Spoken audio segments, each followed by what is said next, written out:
Olá, pessoal! Então, sejam bem-vindos a essa aula introdutória do módulo Fisiologia Feminina e suas nuances. Meu nome é Ana Clara, eu sou aluna de doutorado do programa PG-FISPAR. Nessa aula, o objetivo é recapitular alguns assuntos de fisiologia endócrina básica, a fim de suavizar a caminhada de vocês pelas aulas e palestras seguintes desse módulo do curso. Eu queria começar perguntando para vocês o que primeiro vem à mente de vocês quando vocês ouvem a palavra hormônio. Quais são as situações que vocês pensam? Normalmente, muitos de vocês podem ter pensado em adolescência, em atração sexual, podem ter pensado em academia, em ganho de massa, em perda de peso, podem ter pensado em acne, podem ter pensado em tratamentos hormonais, em anticoncepcional, podem ter pensado em mudanças de humor que ocorrem durante a TPM, que tem uma base hormonal. E muitas vezes esses processos que primeiro a gente pensa são relacionados à reprodução. Contudo, o sistema endócrino ele possui funções que vão muito além da reprodução. Eu considero que a mais importante delas, não que as outras não sejam, é a homeostase. E o que é a homeostase? É a regulação do meio interno em relação ao meio externo. A homeostase, então, é o controle das concentrações de íons do corpo, é o controle da pressão arterial e do pH do sangue, por exemplo.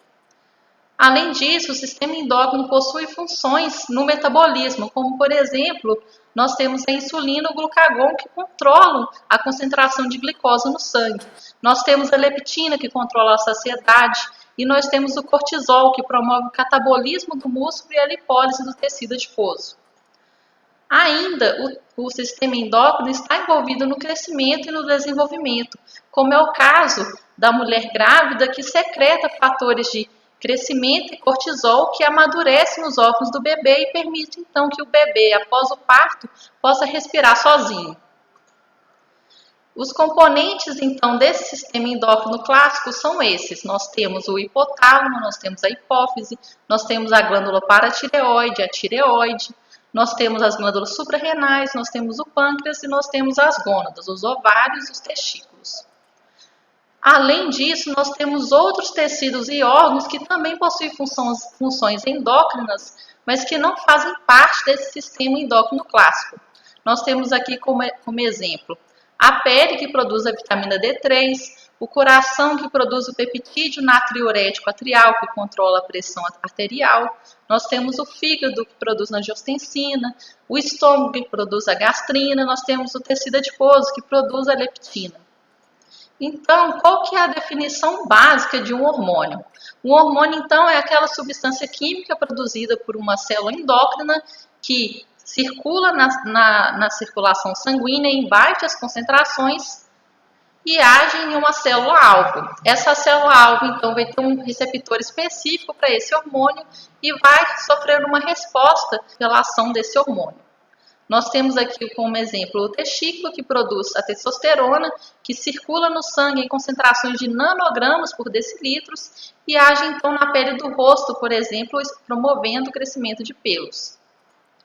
Mas então, como que esses hormônios clássicos eles foram identificados? Existe um método para fazer essa identificação e esse método foi baseado nesse experimento realizado pelo fisiologista Arnold Adolph Berthold em 1849. O objetivo desse experimento era entender qual era a função dos testículos, que na época ainda não era muito bem entendido, e hoje a gente sabe que é uma glândula endócrina, mas isso ainda estava sendo investigado naquele momento.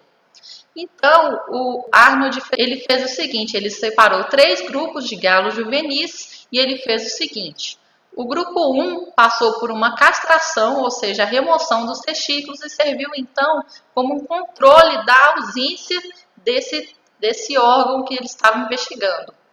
O grupo 2, ele passou pela castração e esses testículos eles foram reimplantados nesses mesmos animais.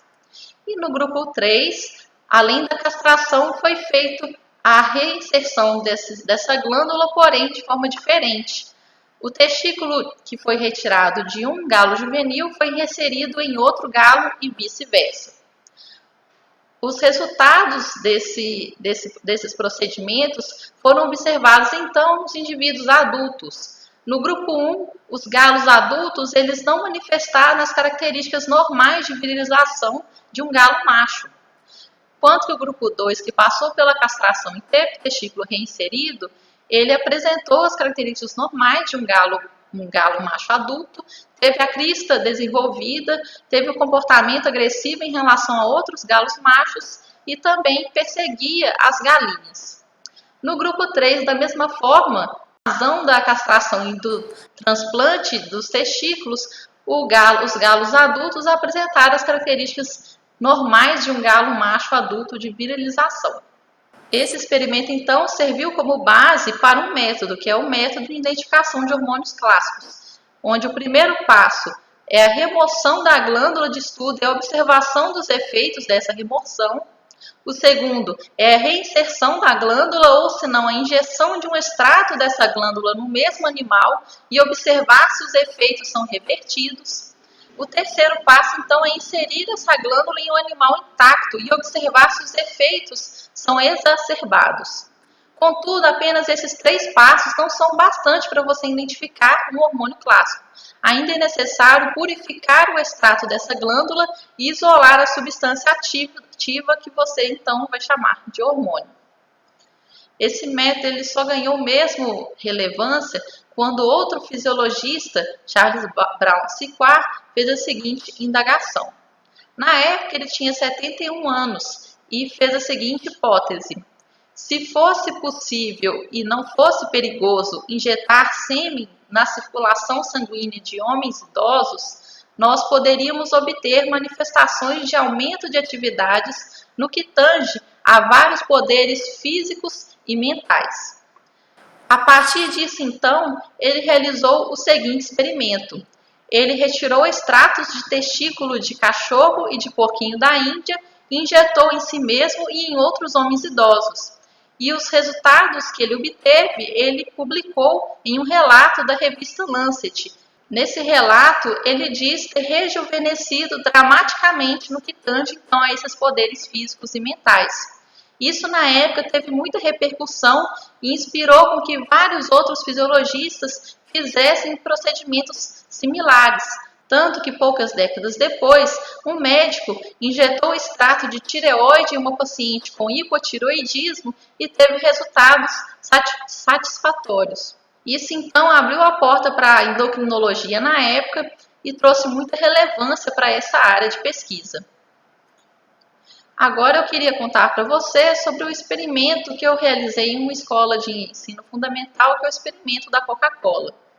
Nesse experimento nós tínhamos 2 cobaias, eu e o André, um colega da pós-graduação. Eu e o André fizemos jejum de manhã e fizemos a mensuração da glicose no nosso sangue. Logo após esse jejum, nós fizemos o seguinte.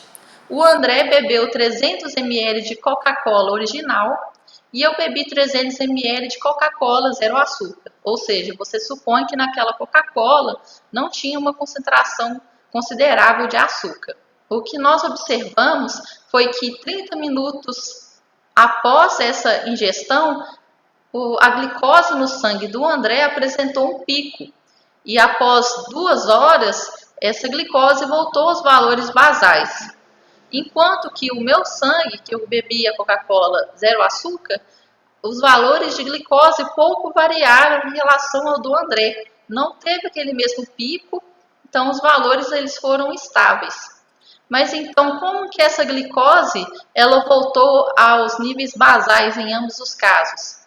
Naturalmente, muitos de vocês podem lembrar que a insulina ela vai controlar os níveis de glicose, promovendo a captação da glicose do sangue para dentro das células e seu consumo. E, por outro lado, o glucagon vai disponibilizar a glicose das reservas para normalizar também os níveis de glicose do sangue e manter os valores estáveis. Eu contei essa história para vocês para poder introduzir um assunto que é o controle dessa secreção hormonal. Como que esses hormônios são secretados de forma controlada para manter esses parâmetros fisiológicos. Como que essa secreção não sai de controle, ela não é exacerbada. Isso é feito através das alças de retroalimentação. A alça de retroalimentação mais básica que existe é a retroalimentação negativa simples. E aqui temos de novo o exemplo da insulina. Então, a insulina ela é secretada pelo pâncreas e a ação dela é de abrir canais de transporte de glicose que vão colocar a glicose para dentro das células. E nas células, a insulina vai ativar enzimas envolvidas no consumo da glicose, fazendo com que a glicose no sangue abaixe. Essa glicose baixa, então, exerce feedback negativo, ou seja, exerce retroalimentação negativa. Ela diz para o pâncreas que é hora de parar de secretar insulina, porque a glicose está baixa. Então, o pâncreas ele vai responder controlando a secreção de insulina para manter a glicose em níveis fisiológicos. Porém, grande parte do sistema endócrino é controlado por sinais provenientes do sistema nervoso central. E quando se fala em controle nervoso de hormônios, é importante falar do hipotálamo e da hipófise. O hipotálamo é uma região muito importante no controle hormonal e é através dele, por exemplo, que condições ambientais como o ciclo de claro-escuro do dia e da noite e os estados emocionais e fisiológicos são integrados às respostas hormonais. Nele existe um grupo de neurônios que é o núcleo supraquiasmático, que é o relógio biológico que impõe um ritmo diário sobre a secreção de hormônios e outros parâmetros fisiológicos. Esse relógio ele é intrínseco, ou seja, ele funciona sozinho, só que ele pode ser ajustado pelo ciclo claro e escuro produzido pela rotação da Terra em torno do Sol. Então, esse ciclo de claro e escuro é sinalizado pelo núcleo supraquiasmático que envia sinais circadianos para diversos neurônios hipotalâmicos envolvidos no controle da secreção de hormônios, como, por exemplo, o cortisol e a melatonina. Nesse caso, temos aqui o cortisol em níveis elevados durante o dia e temos a melatonina em níveis elevados durante a noite, durante a fase escura do ciclo. Aqui, com destaque ao hipotálamo, podemos ver neurônios que vão secretar hormônios na hipófise. Aqui, então, a gente vê que na hipófise, uma distinção em duas partes. Uma parte que é nervosa, a neurohipófise, e uma parte que é composta por células endócrinas, que é a adenohipófise.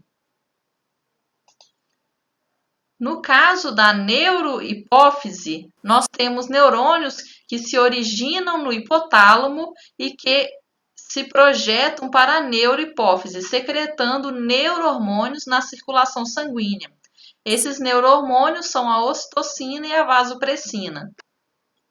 A vasopressina ela age regulando a reabsorção de água nos rins e assim controla o equilíbrio hídrico e a pressão arterial. Já a ocitocina, ela age durante o parto, promovendo a contração do útero, e ela também age durante a lactação, promovendo então a ejeção do leite em resposta à sucção do mamilo. Agora, voltando para a parte glandular da hipófise, que é a adenihipófise, a gente vê que os neurônios hipotalâmicos, eles não se projetam até a hipófise. Nesse caso, os neurônios hipotalâmicos, eles têm terminais que se restringem a uma região de contato entre o hipotálamo e a hipófise. E nesse nível, esses neurônios descarregam neurohormônios em um sistema de vasos que leva os neurohormônios até a adenohipófise. Chegando lá, esses neurohormônios vão agir em células endócrinas da adenihipófise, que por sua vez vão secretar hormônios que vão agir em tecidos alvos diversos em todo o corpo. Aqui nós temos 6 neurohormônios produzidos pelo hipotálamo que vão agir lá na adenihipófise. Mas nós não precisamos ficar preocupados com todos eles agora, pois vamos focar em apenas 2 desses eixos de controle de secreção. Na parte 2 dessa aula, vamos iniciar trabalhando o eixo hipotálamo-hipófise gonadal, que é o principal eixo da fertilidade. Muito obrigada, então, por acompanhar essa aula até aqui e confira a segunda parte dessa aula.